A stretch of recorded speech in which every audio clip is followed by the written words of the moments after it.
बढ़ चढ़ के बोला जानी बोलिए गोरी। अरे हो सुना, बढ़ चढ़ के बोला जानी बोलिए गोरी। आयल बारू नाचे बिनी टोलिए गोरी। मार दी लहंगाया चलिए गोरी।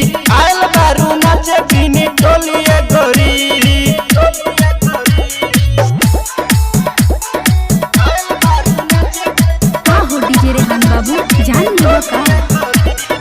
ऐसे जे लहंगा उठैबू हो, भीतर के चीज तू देखैबू हो। लइका जवाने के बात तू छोड़ा, बुढ़ाओ के लागे पगलैबू हो।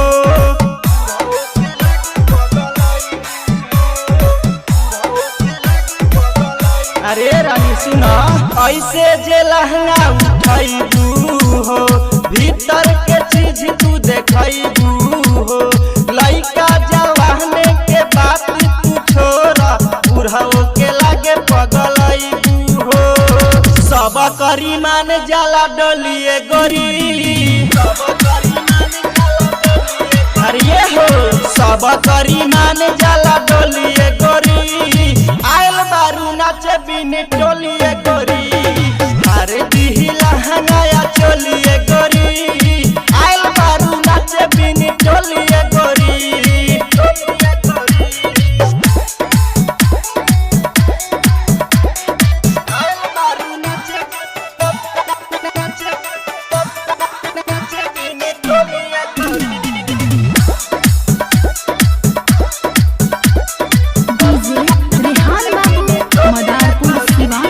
नाच तू कमर हिलाई हो, तबे मजा भेटाई हो।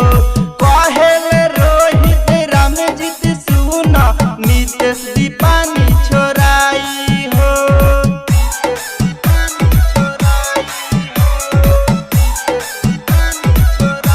अरे बुझलू, नाच तू कमर हिलाई हो, तबे मजा भेटाई हो। कहे रोहित रामजीत सुन, नीतीश दीपानी छोराई हो। रंजीत राज नहीं बोलिए गोरी। रंजीत राज नहीं बोलिए गोरी। आयल बारू नाचे बिनी टोलिए गोरी।